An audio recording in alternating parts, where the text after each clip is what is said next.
hermoso es adorar en la presencia del Señor cuando la presencia del Señor es tan tangible, ¿no? Tan evidente. Quiero compartir con ustedes algo muy importante. Le digo lo que me pasó. Yo preparé esta palabra para la otra semana porque me había olvidado que tenía que predicar Mel. Entonces, vio cómo es cuando uno busca en oración una palabra, todo. Dios no te deja sin darte algo. Pero yo me había olvidado que tenía que predicar Mel. Entonces estaba con un entusiasmo y después me dice, no, pero predica Mel el domingo. Wow, por algo será, tengo que madurarla un poco. Y cuando estaba recontra convencido que tenía que predicar esta palabra, me llama un hermano hoy y me da un testimonio tremendo del poder de Dios. Y me cambió el eje. Digo, no, entonces yo lo que tengo que hacer, porque uno es así, o sea, tiene la convicción firme hasta que recibe otra palabra de parte de Dios. Entonces no, y me puse a escribir lo que Dios me daba en ese momento. Digo, ya está listo, esto es lo que voy a predicar. Preparé el mensaje, de otra cosa.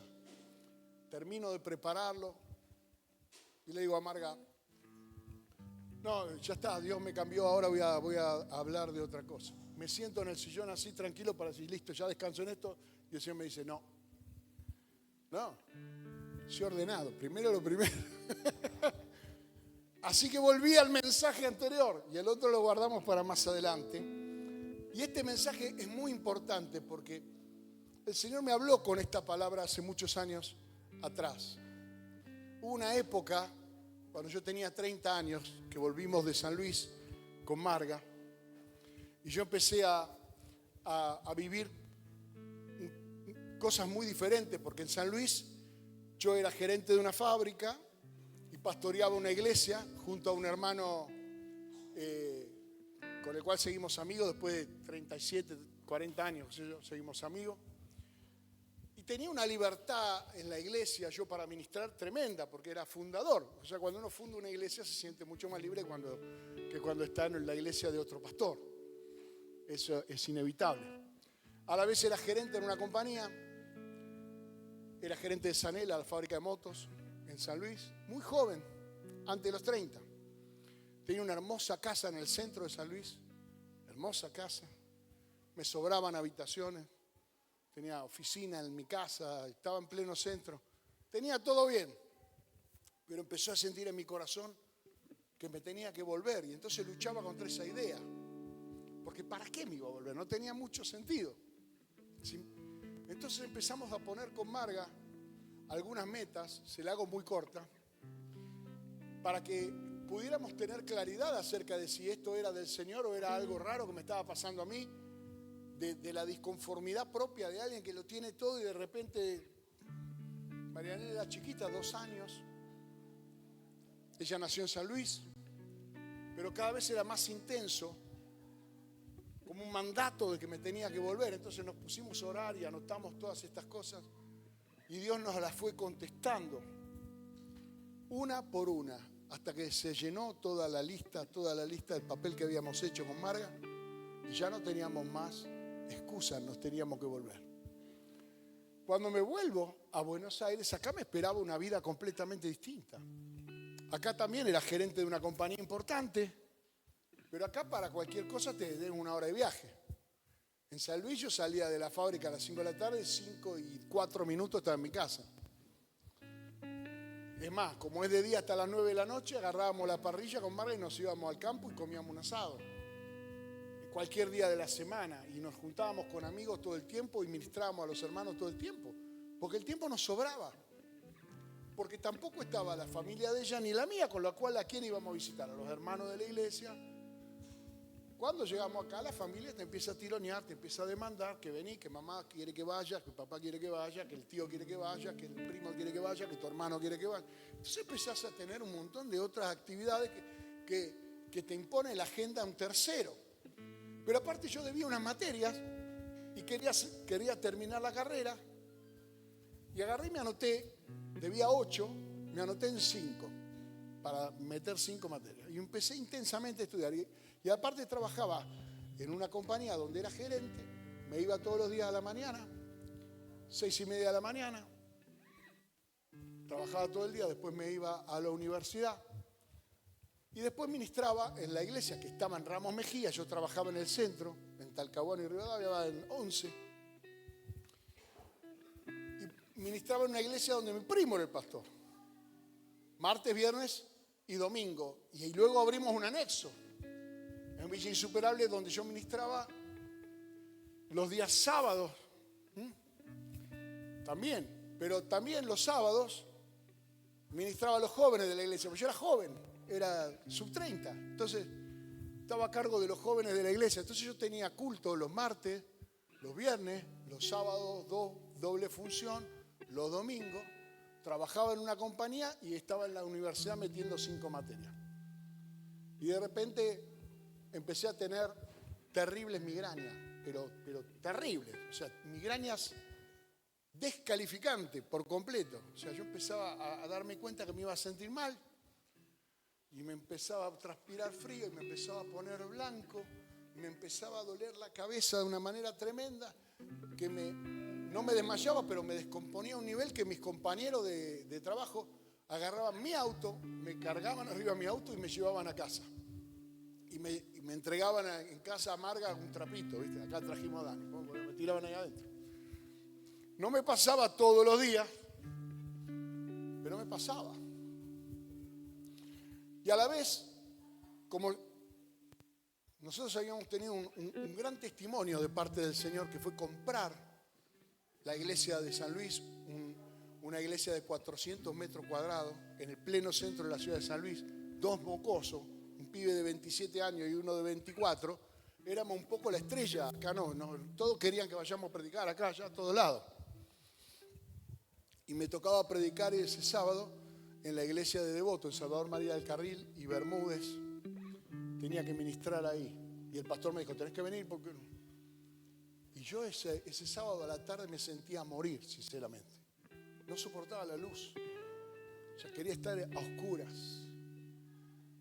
Que no quería escuchar un sonido de nada. La cabeza me dolía tanto.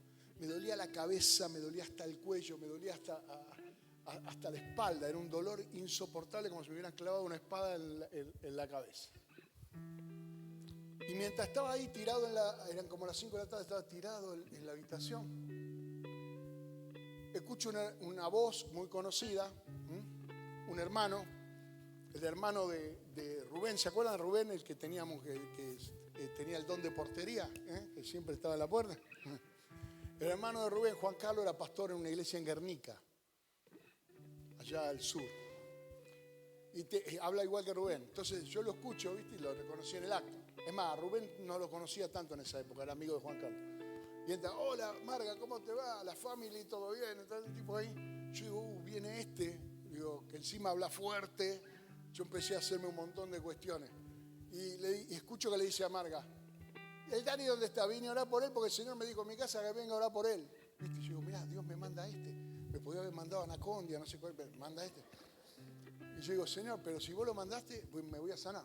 Entonces entra a la pieza y me dice, ya sé, pero nos conocemos de chico, ¿me entiendes? De jugar a la pelota en la plaza. Un día me dijo, nosotros dos en la iglesia es demasiado. Dijo, creo que deberíamos ir cada uno a una iglesia diferente por el pasado, ¿vio? El pasado nos condena.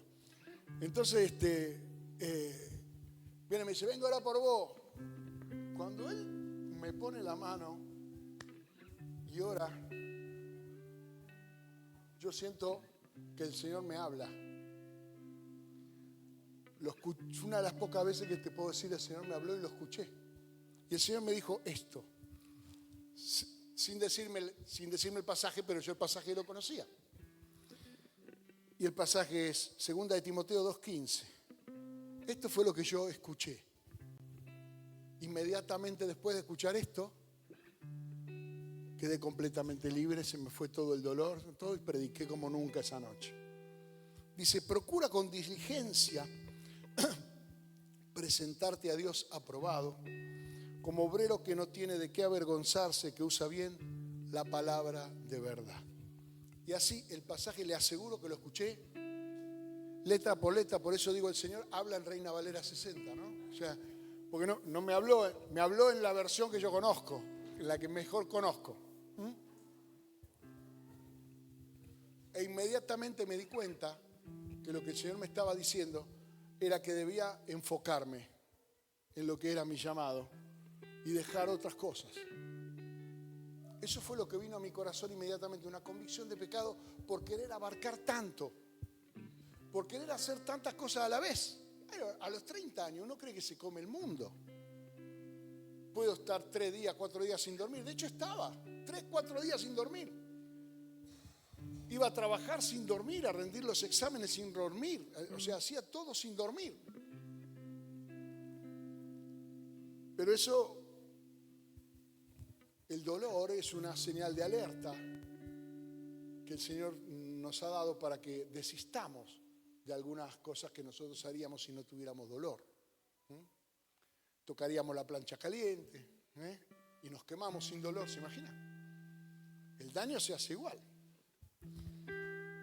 O sea, uno se rompería un hueso y seguiría intentando caminar si no fuera que el dolor lo paraliza.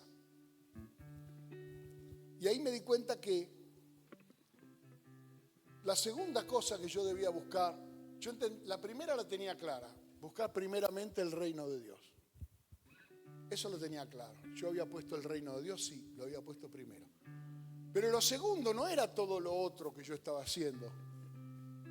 Mi problema era que en mi escala de valores estaba el reino de Dios y después en segundo lugar había un montón de cosas que competían.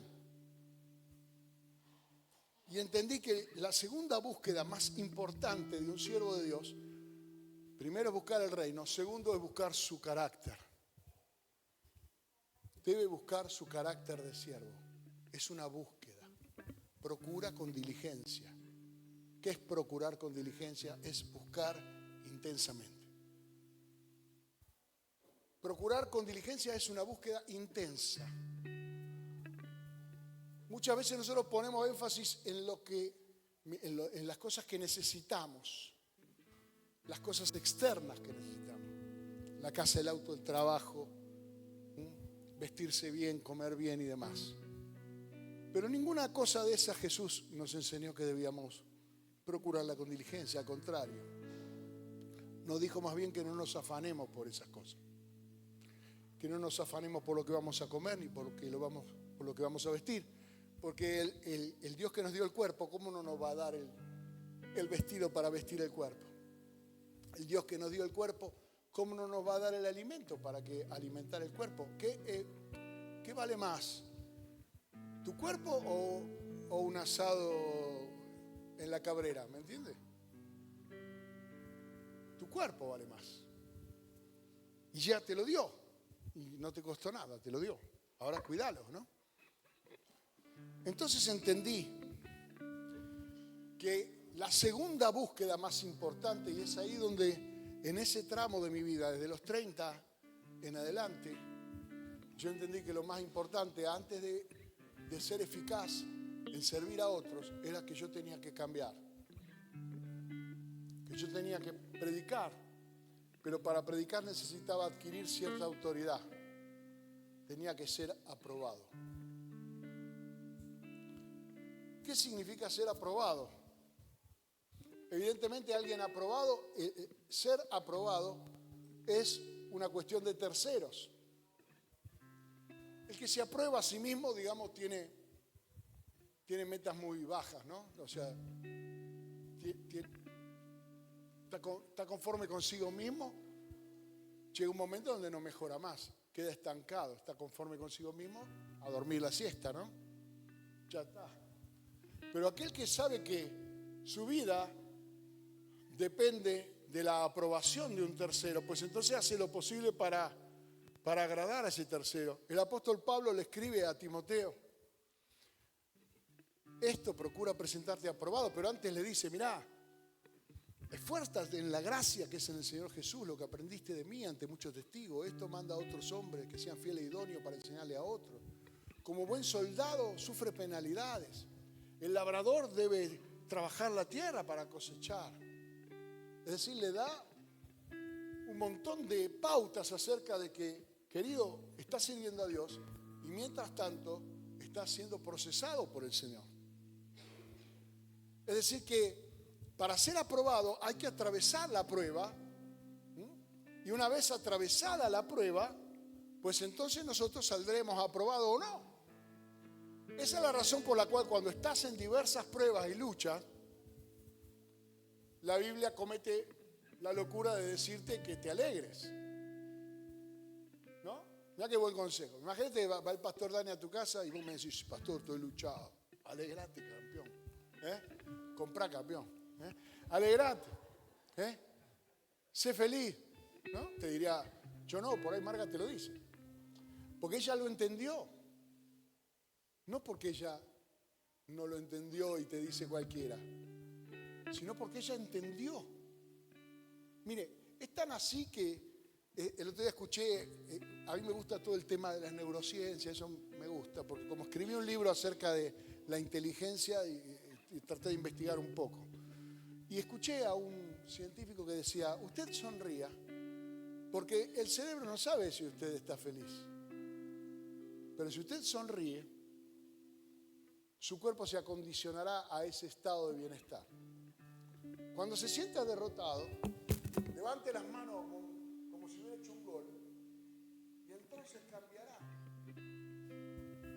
Uno dice, ¿pero puedo cambiar de afuera hacia adentro? Sí. Eso dura un rato. Pero si cambia de adentro para afuera, eso dura para siempre. Entonces ser aprobado es, como dice en Santiago, hermanos míos, tened por sumo gozo. Sumo gozo. Es decir, no hay nada más importante para celebrar ni para festejar que esté en diversas pruebas. Wow. ¿Cuántos están en prueba? ¡Gloria a Dios! No le gusta a nadie. Pero bueno, Santiago, ¿qué va a hacer? Este Santiago es bravo. ¿Cuánto has leído la carta de Santiago? Pero no te la manda a decir. Te dice, mirá, tenés por sumo gozo. Es decir, alegrate más que ninguna otra cosa. Cuando estás en diversas pruebas, porque la prueba de vuestra fe produce la paciencia. Mas tenga la paciencia su obra completa para que sea perfecto y cabales. Es decir, que la paciencia es imprescindible para perfeccionar tu carácter. Cabal significa algo que puede servir como muestra. Yo trabajé mucho en industria. Se usan probetas y se usan diferentes prototipos para lograr que luego el producto que cumple, ¿no? Si fuéramos mexicanos diríamos cabal, ¿no? La neta. Pero significa eso. Para que sea perfecto, es decir, maduro. Perfecto no significa la perfección de la cosa creada, sino la perfección de la evolución para lo que fue creada la cosa. Es decir, un árbol alcanza la perfección cuando da fruto. En su ciclo de vida hay un momento en el cual alcanza la plenitud. A eso se está refiriendo aquí Santiago. Tal vez yo que tengo 64 para 65, yo ya pasé esa etapa. En lo físico, en lo espiritual, estoy lejísimo. ¿Me comprende? Porque lo espiritual, el modelo es Cristo. Mire si nos falta para llegar a la plenitud. Entonces dice, y si alguno de ustedes tiene falta de sabiduría, porque no sabe por qué le pasa lo que le pasa, ¿cuántos no saben por qué le pasa lo que le pasa? Yo en otras iglesias que he estado había mucha gente, decía, acá no, pero en muchos lugares donde yo fui, hay un montón de gente que no sabe por qué le pasa lo que le pasa.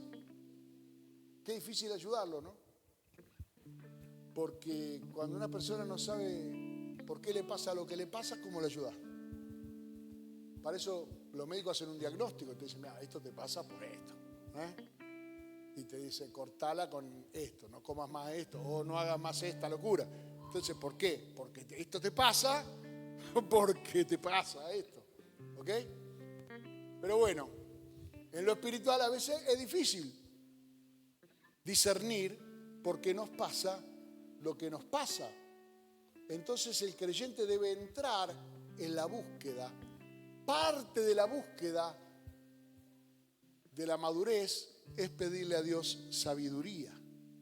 Por eso dice, pídale a Dios sabiduría, la cual le será dada a todos. A todos. ¿Cuántos son todos? Todos. Abundantemente y sin reproche. El Señor no va a ponerte, nada, ¿para qué pedís sabiduría? No, te la va a dar. Abundantemente y sin reproche. Hay algo que no sabes, que Dios quiere que lo sepas. Que lo sepas. Como Timo me dijo el otro día, hace poco, te lo dije, abuelo. Y me había dicho una cosa, no hay gente en la playa, le digo, en invierno, Timo. Dice, vamos a una playa donde haya gente. Y él me dijo, Timo quería una playa donde había gente. Y yo le dije, no hay playa, no hay gente en la playa en invierno. Y al día siguiente fuimos a una playa que había gente, jugaban al vóley y todo. Y vino y me dijo, te lo dije, abuelo. Sí, tenía razón Timoteo, pero está bien. Había, pero fuimos a la que no había. Y cuando el Espíritu Santo viene y te da esa sabiduría, no te va a decir te lo dije. No te lo va a reprochar, no te va a decir me hubieras venido ayer a pedir esto. No, lo hace con amor, lo hace con la gracia de parte de Dios. Pero ¿qué pasa? A veces pedimos a Dios sabiduría, pero no la pedimos con fe. La pedimos y en vez de quedarse ahí esperando, la pedimos y en vez de seguir de rodillas hasta que escuches la voz de Dios, la pedimos, pero en vez de decirle, Señor, hablame en sueño, en la palabra, abro la Biblia, voy al culto. No, la pedimos, no abrimos la Biblia, no oramos, no vamos a la reunión, no hacemos nada. Y entonces el Señor te dice, te la mandé por varios lados, pero no la fuiste a buscar. La carta volvió al correo, ¿vio? ¿Vio cuando uno la... Andriani se la lleva de vuelta. Encontrás un papel que dice, vino la respuesta, pero no estabas. Muchos de ustedes tal vez tenían una respuesta de parte de Dios justo a esa reunión que no vinieron. ¿Y sabe por qué es eso? ¿Por qué Dios permite que sea así? ¿Porque no te ama? No. Todo lo contrario.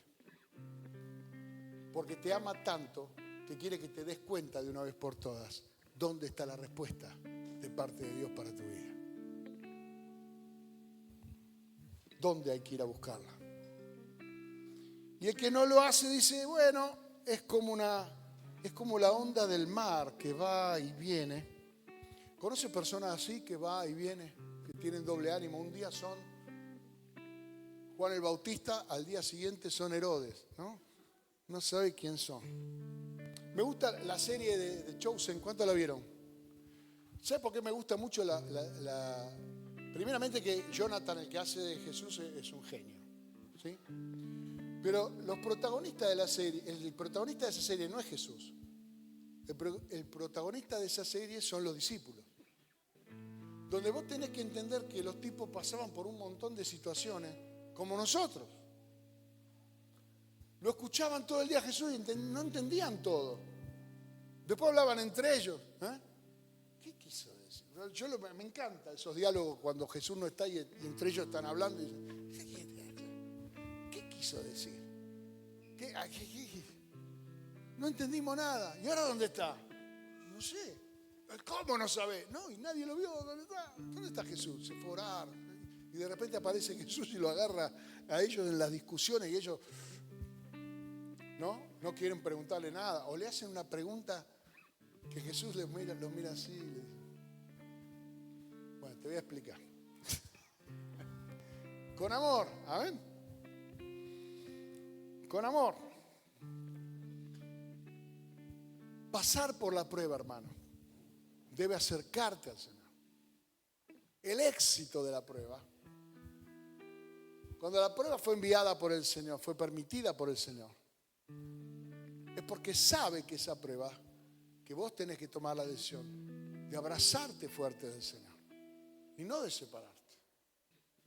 Cuando vos estás pasando por una prueba y por una lucha y entonces postergás tu relación con el Señor para ver si resolvés la prueba por tu cuenta. ¡Chan! ¡Error! ¿Por qué la voy a resolver por mi cuenta? Si Cristo murió en la cruz para resolverla a Él. ¿Por qué me corro para resolverla por mi cuenta? Tiene un 2, venga mañana, estudie, no va a probar así. No va a probar. Y la prueba se repite hasta que por fin te avivaste que tenés que ir a abrazarte del Señor. Y Él te dice, sí, listo, ya está. Estás aprobado. Cerca de mí es donde tenés que estar. Para que yo pueda ser tu influencia, para que puedas escuchar mi voz, para que yo pueda sanar tus heridas, para que yo pueda aconsejarte. Pero también le dice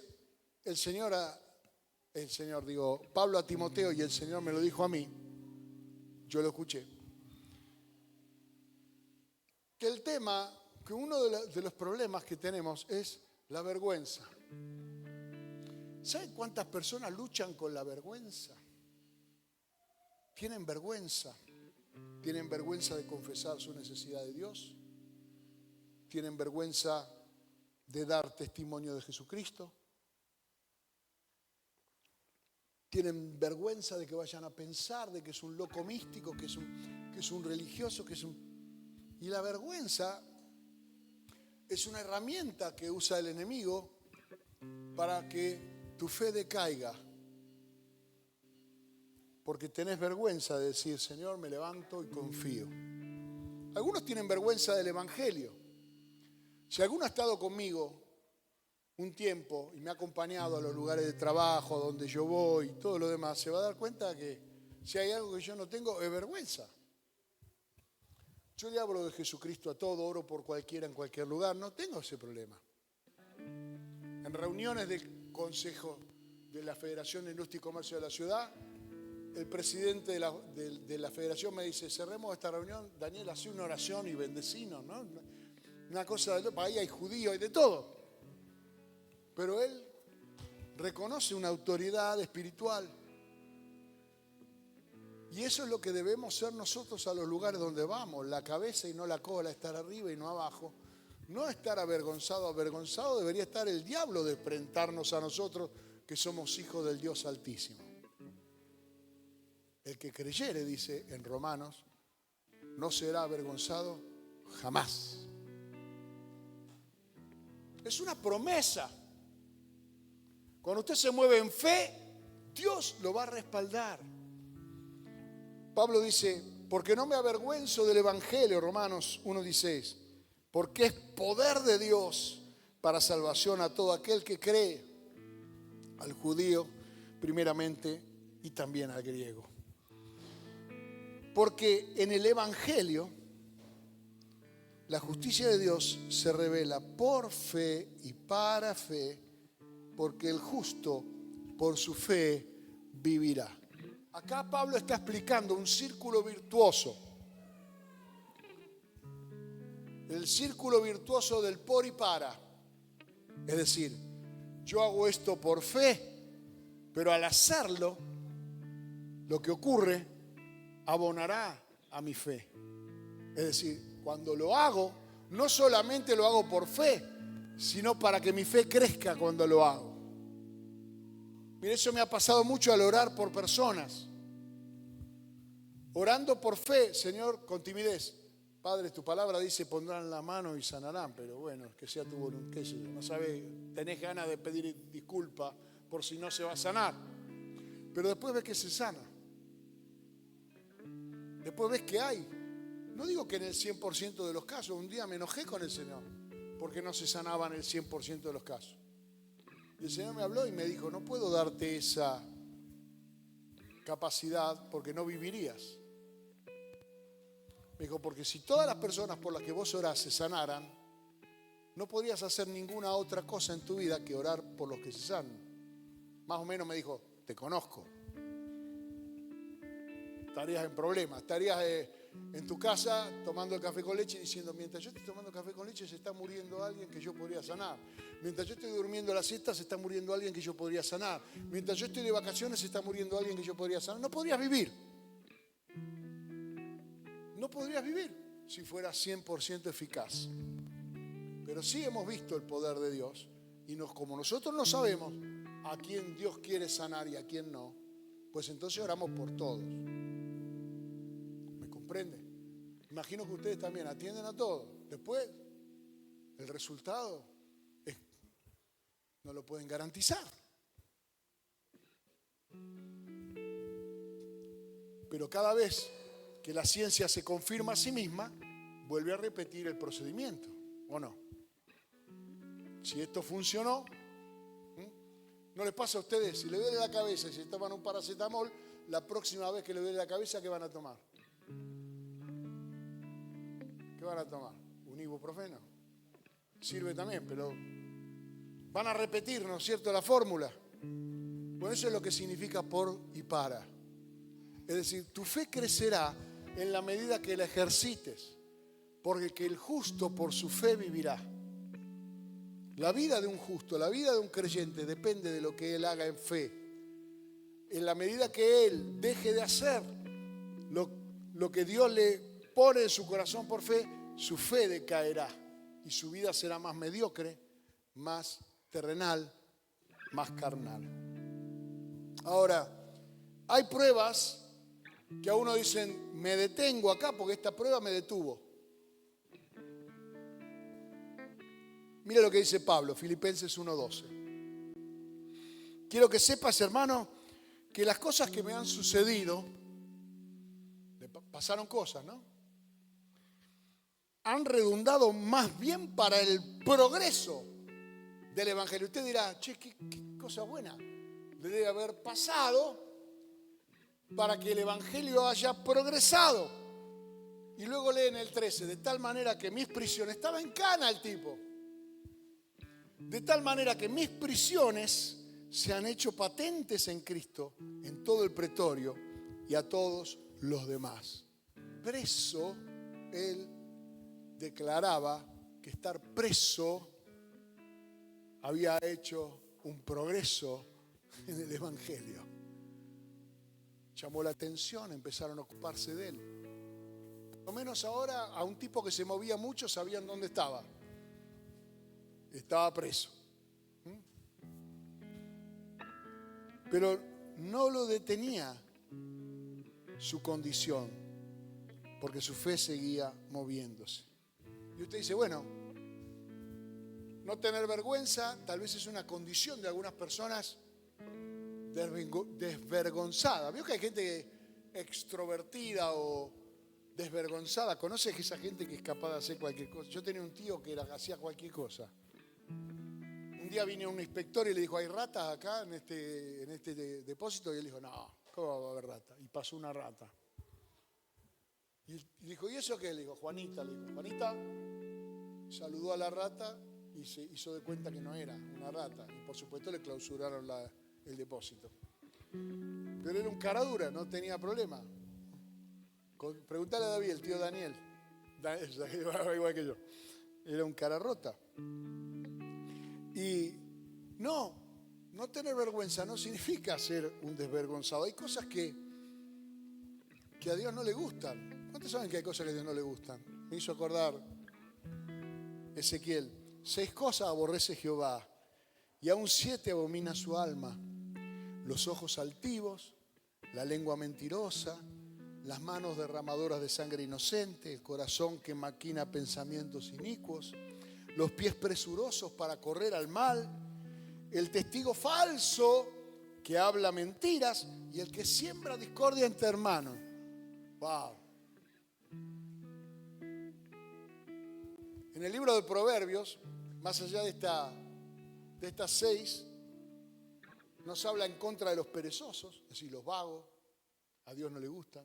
Nos habla de los necios, es decir, los cabezones, que le gusta más ganar una discusión que aprender algo, que militan su insensatez. Nos habla de los violentos, los que quieren imponerse por la fuerza, insultan, agreden, rebajan a los demás. Nos habla mal de los falsos, de los fallutos, de esos que aparentan una cosa y por dentro aparentan no, y son otra cosa. No le gustan a Dios, los burlones, que se burlan de todo, los que no se toman nada en serio. Una de las herramientas que usa el diablo cuando predicamos el Evangelio para hacer decaer nuestra fe es burlarse de nuestra fe. Primero trata de ningunearnos, de que no te escuché, no sé de qué está hablando, no sé. Cuando no lo puede evitar, se tratará de burlarnos, de burlarse, digo, de rebajarnos. ¿Qué me vas a hacer? Paparulo. Y si no se puede burlar de nosotros, si persistimos, entonces vendrá el ataque directo. Pero Satanás no arranca con un ataque directo. Arranca primero ignorándote, menospreciándote, luego burlándose y después va al ataque directo. Cuando va al ataque directo es porque le estás entrando, o sea, cuando siente que está a punto de perder. Así que cuando estás pasando la prueba, es el momento donde el enemigo dice, tengo que pararlo de alguna forma. Tengo que pararlo de alguna manera. La gente que persiste en pecar, hay gente que vos le explicás, che, mira, esto no está bien. Bueno, pero tiene 50 millones de excusas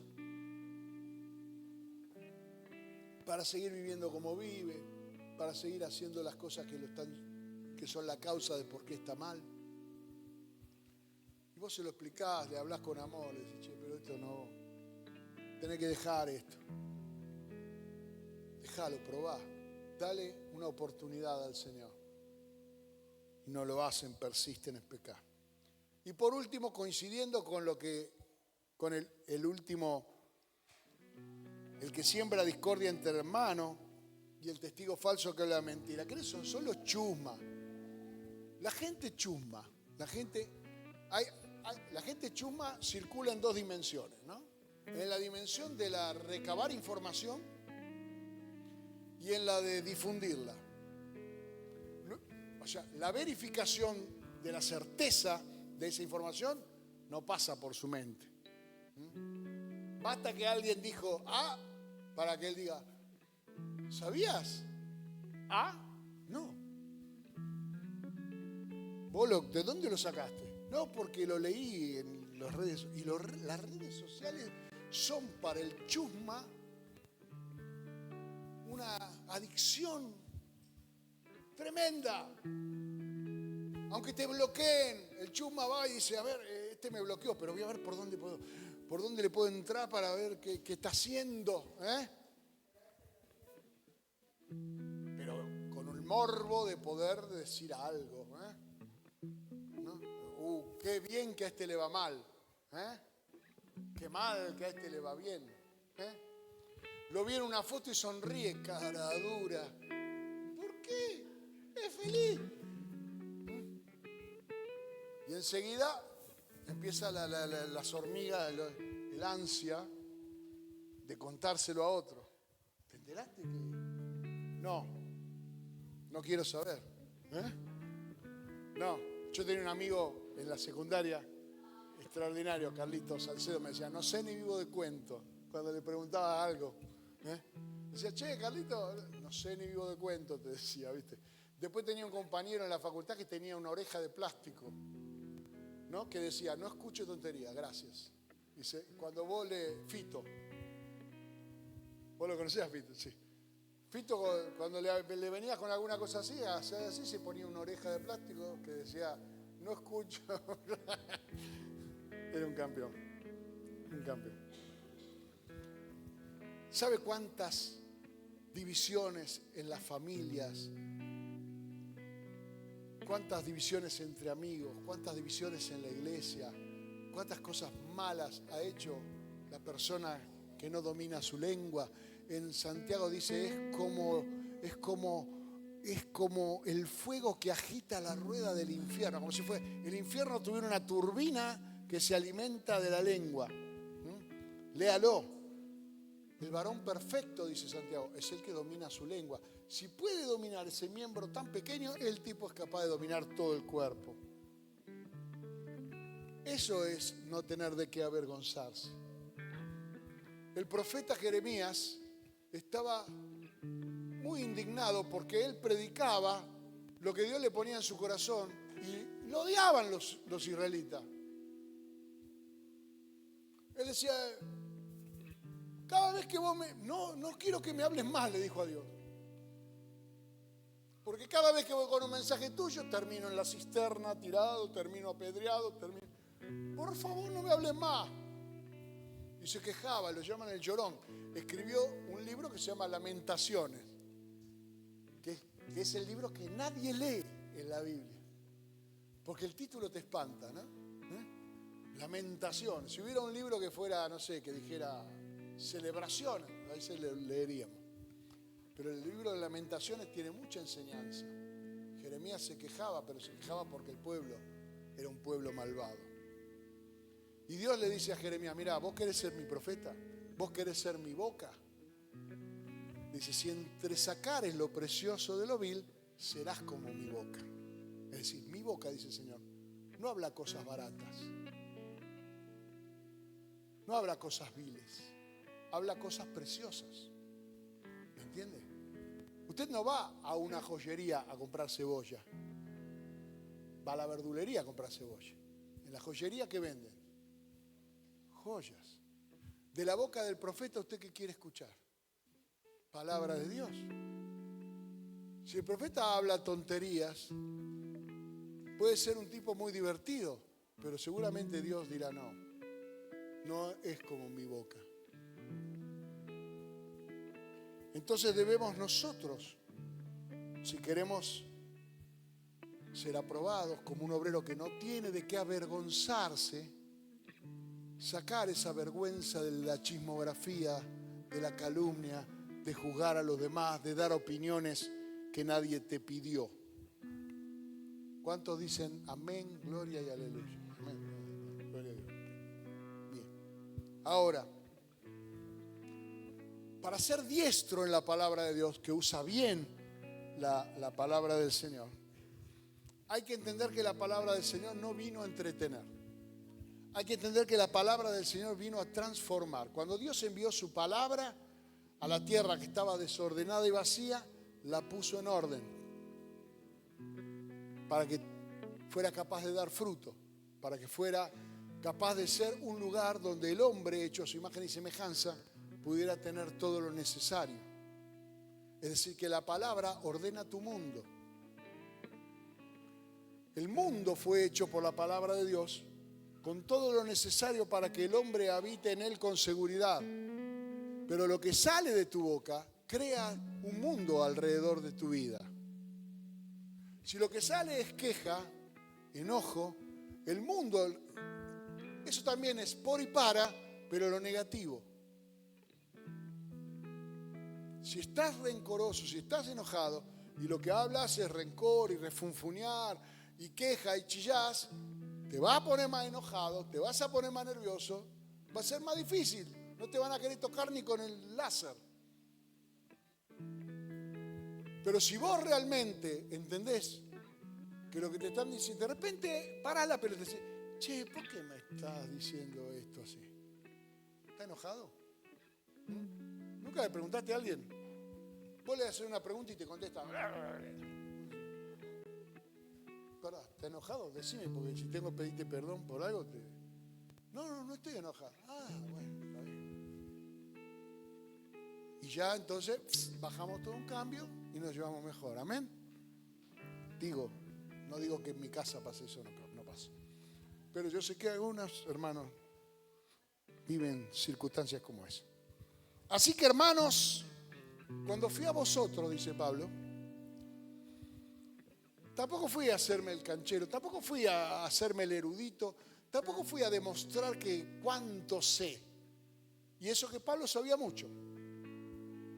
Pero dice, cuando fui a vosotros a anunciar la palabra de Dios, porque eso es otro problema que tienen los hermanos que predican o que dirigen un grupo, la cancherean. Yo digo, hacen una de más, le quieren tirar un caño al banderín de córner, ¿no? Hacen una de más. No hagas una de más, no la cancherees. No hace falta tirar un sombrero, un caño, no hace falta. Pégale al arco, fuerte al medio. El arquero se va a correr. Entonces cuando fui a anunciar el testimonio de Dios, no fui con excelencia de palabra o de sabiduría, pues me propuse no saber otra cosa alguna, sino a Jesucristo y a este crucificado. Y estuve entre vosotros con debilidad y mucho temor y temblor. Y ni mi palabra ni mi predicación fue con palabras persuasivas de humana sabiduría, sino con demostración del Espíritu y de poder. Demostración del Espíritu y de poder. Para que vuestra fe no esté fundada en la sabiduría de los hombres, sino en el poder de Dios. ¿Ahora esto significa que somos perfectos? No.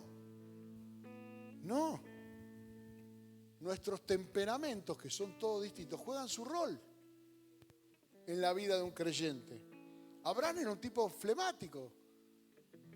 Dios le dijo, vete de tu casa, de tu parentela, y él dijo, de mi casa me voy, de mi parentela vamos, cuando se muera mi viejo, cuando Lot sea lo suficientemente rico como para que lo largue solo. Y demoró 25 años la promesa de Dios. Abraham. Jacob, ¿qué era? Un chanta. Te vendo la primogenitura por un guiso, hagamos negocio. Jacob tenía en el 11 un negocio. Moisés era calentón, sanguíneo, mató a un egipcio. Cuando vio que el egipcio le estaba pegando a un judío, lo liquidó. Cuando quiso él ir a los judíos, decirle a los israelitas, bueno, ¿cómo andan, hermano? Le dijeron, pará, asesino, ¿qué tiene nada que ver vos con nosotros acá? Sanguíneo, como Pedro. Pedro también, primero hablaba, después pensaba. Conozco gente así. Primero te manda fruta, después tienen una hora para arreglarlo, lo que dijo. No se señala. No se señala en el nombre de Jesús. Estamos hablando de Pedro, estamos hablando de Moisés. No se manda al frente a nadie. Josué era celoso. Josué era celoso de Moisés. Cuando juntó a los 70 para que recibieran el Espíritu de Moisés, hubo 2 que no vinieron. Josué dijo, eso no se lo merecen, ¿no? Y Moisés le dijo, pero pará, vos estás celoso de mí, ojalá todos recibieran el Espíritu. Josué quería pertenecer al círculo íntimo de Moisés. Quería ser el entorno de Moisés, quería estar cerca de Moisés, quería servir a Moisés. Moisés iba a la montaña, Josué lo esperaba abajo. No sea que al primero que Moisés le contara algo era Josué que estaba abajo. ¿Me entiende? Pero tenía como... Y bueno, no estuvo mal del todo. Dios lo usó eso para que Josué fuera un hijo espiritual de Moisés. Pero no era bueno su carácter. No le sirvió para formar a los otros líderes. Cuando llegó al final de su carrera, él dijo, mi casa y yo serviremos a Jehová, los demás que hagan lo que quieran. Está bien, es una virtud. Él y su casa permanecieron fieles, pero él era el líder del todo el pueblo. ¿Me entiende? Es como si yo le dijera a ustedes, mira, mi familia se va a salvar, ustedes váyanse al infierno. Hagan lo que quieran, sean idólatras, hagan lo que quieran. Mientras mi familia esté bien, la gran Josué, ¿hacemos la gran Josué? No. Elías era depresivo. La reina lo amenazó, le dijo, vos le cortaste la cabeza a los profetas de Baal, si mañana tu cabeza está arriba de los hombros, va a ser difícil. El tipo dijo, con todos los milagros que hice, soy boleta igual. Se fue a una cueva a deprimirse, dijo, Señor, quítame la vida. Quedé yo solo, nadie busca a Dios. Dios le dijo, pará, acá hay 7.000 más. Parate y andá, que te larga un camino por delante. Se había deprimido Elías. Eliseo, otro calentón, otro colérico. Después de recibir el manto profético de Elías, como era pelado, había unos jóvenes que le dijeron, pelado, fue y los maldijo y vino un oso y los mató. Eliseo, para eso no recibiste la unción. No recibiste la unción también para tomar a Giesi de colaborador, ¿no? De secretario, que era. Giesi era de lo peor. Jeremías llorón, ya dije. Es decir, ¿se dan cuenta que no tiene nada que ver la perfección con el Jesús de Sefirelli, ese que parece que era de plástico? No tiene nada que ver. O sea, tenemos emociones, tenemos temperamentos. Los discípulos también tenían muchos defectos. ¿Y sabe por qué es necesario que Dios nos conserve los defectos? No digo que Dios no nos va a perfeccionar, nos va a perfeccionar, amén. Pero nos tiene que tomar, como dice en Hebreos 5:1, porque todo sumo sacerdote, tomado de entre los hombres, es constituido a favor de los hombres, en lo que a Dios se refiere, para que presente ofrendas y sacrificios por los pecados, para que se muestre paciente con los ignorantes y extraviados, puesto que Él también está rodeado de debilidad, y por causa de ella debe ofrecer por sus pecados, tanto por sí mismo como por los del pueblo. Entiende que el sacerdote, para que yo pueda interceder, un sacerdote es una persona que es como un delegado de los hombres para hablarle a Dios a favor de los hombres, como si fuera nuestro delegado, digamos, como si fuera el sindicato de los hombres que va a hacerle una petición a Dios para el bien de los demás. Ofrece un sacrificio, ofrece una ofrenda para que Dios tenga el favor de los hombres y lo puedan escuchar. Pero nosotros cuando oramos por una persona, o sea, orar por una persona enferma es un acto sacerdotal. Estamos intercediendo a favor de esa persona. Orar por otro para que sea libre, predicarle la palabra, es una cuestión sacerdotal. Lo estoy haciendo para que esa persona pueda llegar a Dios. Y la Biblia, ¿qué dice que somos nosotros? Real sacerdocio, nación santa, pueblo adquirido por Dios para anunciar las virtudes de aquel que nos llamó de las tinieblas a su luz admirable. Pero si yo soy perfecto, entonces voy a ser implacable. Pero si yo mismo reconozco que tengo debilidades con las que estoy luchando, mi mirada va a ser benigna hacia los demás. Digo, bueno, está en proceso. Pero no, cálmate. Está en proceso. No te enojes. Si estás enojado porque alguien te dijo algo, porque alguien te hizo algo, no entendiste esto. Ahora, madurar es algo imprescindible. Ya termino y nadie se ría cuando yo digo que ya estoy por terminar. Pablo le escribe a Timoteo y le dice, huye de las pasiones juveniles. Es como si yo le dijera, Pablo le dice a Timoteo, madura pibe de una vez. No podés decir eso. Bueno, entonces escribime, huye de las pasiones juveniles. Amén. O sea, madura. Es hora de que madures. Y sigue la justicia, la fe y el amor y la paz. ¿Con todos? No, con los de corazón limpio que invocan al Señor. No puedes estar en paz con todos. En lo que depende de nosotros trataremos de estar en paz con todos. Pero hay gente con la que no puedes estar en paz. Puedes estar en paz con alguien que suelta a su perro para que le haga daño a un vecino. Puedes estar en paz con alguien que ensucia tu vereda. Vos podés pedirle al Señor paciencia, ¿no? Tratar de estar en paz. Pero lo único que pone en paz real a las personas es el Evangelio. Madurar implica administrar mejor el tiempo, no desperdiciarlo. Los chicos quieren jugar todo el día. Claro, son chicos. Pero ¿podemos nosotros jugar todo el día? No. ¿Podemos vivir sin dormir? Que los chicos estarían hasta cualquier hora despiertos, sin comer. No, la madurez te hace mejorar el tiempo y tenés un tiempo espiritual que tenés que dedicarle al Señor. Justicia, ¿qué es? Hacer la voluntad de Dios. Fe, ¿qué es? Actuar sin dudas para que aquello que es invisible se haga visible. Amor, ¿qué es? Es sacrificio, es identificación, es lo que motiva las cosas que hacemos. Todo esto es el carácter que distingue a los siervos de Dios. Todo esto. Ahora, este es un tiempo peligroso. Quiero terminar con esta idea. Y es una idea muy fuerte, porque nosotros estamos para predicar el Evangelio. Amén. Y estamos para amar a todos, para bendecir a todos.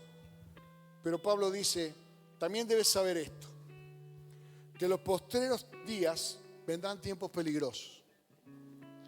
Porque habrá hombres amadores de sí mismos, avaros, vanagloriosos, soberbios, blasfemos, desobedientes a los padres, ingratos, impíos, sin afecto natural, implacables, calumniadores, intemperantes, crueles, aborrecedores de lo bueno, traidores, impetuosos, infatuados, amadores de los deleites más que de Dios, que tendrán apariencia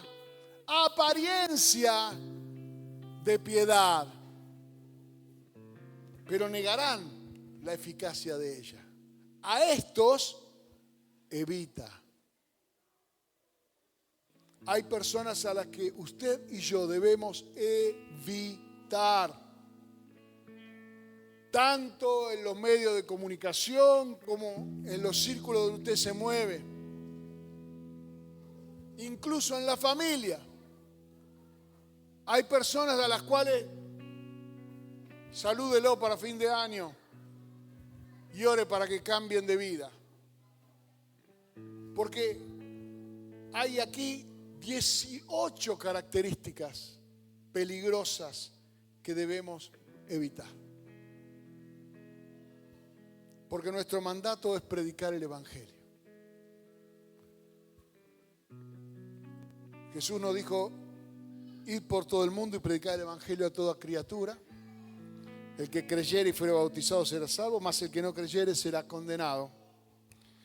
Y estas señales seguirán a los que creen. En mi nombre echarán fuera demonios, hablarán nuevas lenguas, tomarán en las manos serpientes, y bebieren cosas mortíferas no les hará daño. Sobre los enfermos pondrán las manos y sanarán. Y 3 versos más adelante dice, y el Señor, después que les habló, fue recibido arriba en el cielo y se sentó a la diestra de Dios. Y ellos, saliendo, predicaron en todas partes, ayudándoles el Señor y confirmando la palabra con las señales que les seguían. ¿Y nosotros qué vamos a hacer? Ellos salieron. Ellos salieron a predicar y salieron a manifestar y demostrar el reino de Dios. Más adelante le voy a hablar el porqué de las señales, pero engancha con lo que voy a predicar más adelante. Pero entiendan esto. Hay una búsqueda. Número 1, ¿cuál es? Buscad primeramente y enseguida, ¿cuál es la segunda búsqueda? Encontrar tu carácter. Formar el carácter de Cristo en tu vida. Y en eso debemos trabajar. En eso debemos buscar la influencia. Hay personas que dicen, fui durante 10 años a aprender inglés a una academia. Estuve 2 meses en Inglaterra, claro, ahora hablo inglés perfecto. Otros dicen, fui, ¿por qué? Porque la inmersión, sumergirte en el idioma, activa tu capacidad de entender y de hablar. Sumergirte, amén. Bautizarte. Si te has bautizado, es importante que entiendas que estás sumergido en el cristianismo, en Cristo. Sumergido en Cristo, tu carácter será transformado por medio de pruebas, de luchas, de la palabra de Dios, de la comunión con los hermanos, del poder del Espíritu Santo. Todo obrará para que la obra de Dios se complete. Pero el resultado final será que el día que Cristo venga, dirá: sí, a este lo conozco. Porque no todo lo que digan Señor, Señor, tendrán ese privilegio. Pero aquellos en los que Él se reconozca, esos sí son de Él. ¿Entiende? Son de Él. Como usted dice, yo le digo a usted: ¿quién es mi hija acá? Marianela. ¿Por qué? Porque se parece a vos. Claro. Eso es. De eso se trata. De que nos parezcamos cada día más al Señor. Vamos a orar. Gloria a Dios.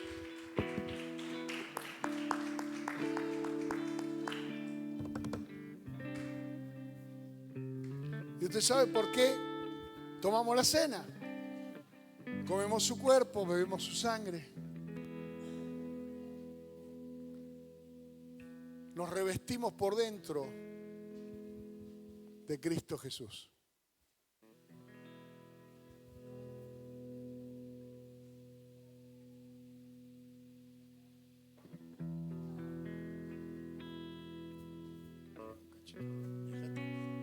No tengo, pero me dejó tinta, yo quería vino.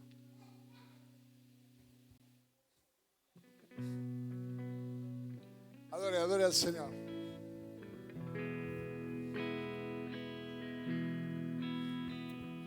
Te damos gracias, Jesús. Qué rico esto, chico. Cargaste tú mi cruz, mi libertad, con tu vida compraste.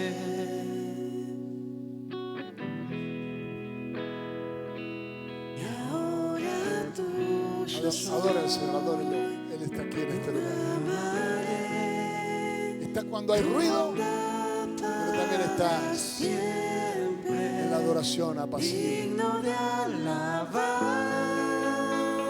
Cristo, nombre sin igual, digno de alabar, digno de alabar, Cristo, nombre sin igual, digno de alabar.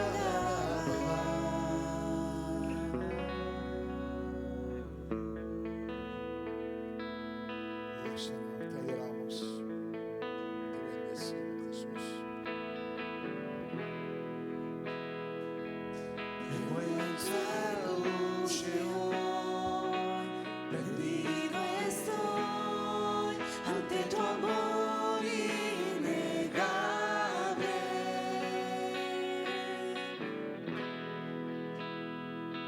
Tu gracia eterna es, proclamaré tu bondad para siempre, digno de alabar, Cristo, nombre sin igual, digno de alabar, digno de alabar, Cristo, nombre sin igual,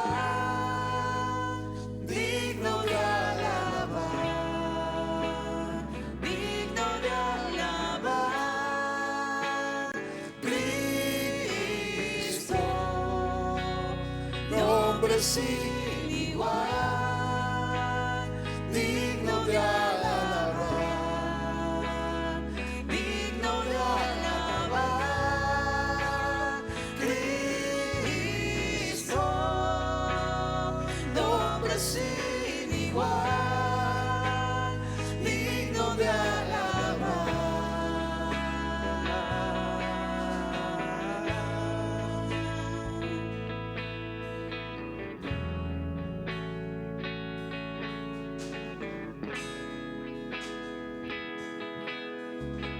El apóstol Pablo dijo que la noche que el Señor fue entregado, tomó pan y habiendo dado gracias lo partió y dijo: tomad y comed, este es mi cuerpo que por vosotros es partido, haced esto en memoria de mí. Padre, en el nombre de Jesús te damos gracias porque enviaste a tu Hijo Jesús a sufrir por nosotros. Él lo sabía y aceptó y padeció por nosotros y llevó en su cuerpo incluso nuestras enfermedades y dolores y dolencias.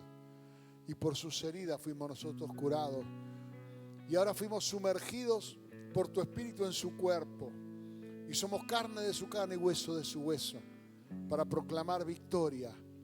Porque la muerte no lo pudo detener. Y su cuerpo glorificado está sentado ahora a tu diestra. Y nosotros juntamente con Él, sentados a tu diestra, sobre todo principado y sobre toda potestad. Y nos identificamos con ese cuerpo y no queremos salir nunca de ahí. Porque ahí es donde tenemos nuestra victoria. Ahí es donde el enemigo no nos puede tocar. Ahí es desde donde podemos enviar una palabra de fe que marque la diferencia aquí en la tierra. En el nombre de Jesús de Nazaret te damos gracias, Padre, y participamos del pan.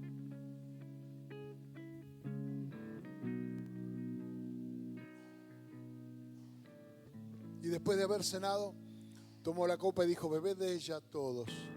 Haced esto en memoria de mí. Por eso todas las veces que comieres este pan y bebieres esta copa, a la muerte del Señor anunciáis hasta que Él venga.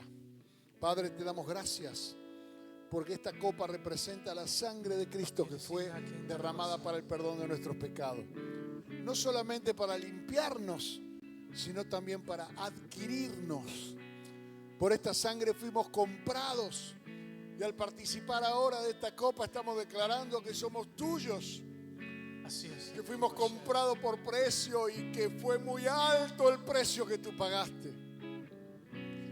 Fue muy alto el valor con el que tú nos apreciaste. Y por eso ni tribulación, ni angustia, ni peligro, ni hambre, ni desnudez, ni principado, ni potestades, ni ninguna cosa creada nos podrá separar del amor de Dios que es en Cristo Jesús. Y sabiendo que tuyos somos, Señor, te damos gloria y participamos de la copa en el nombre de Jesús.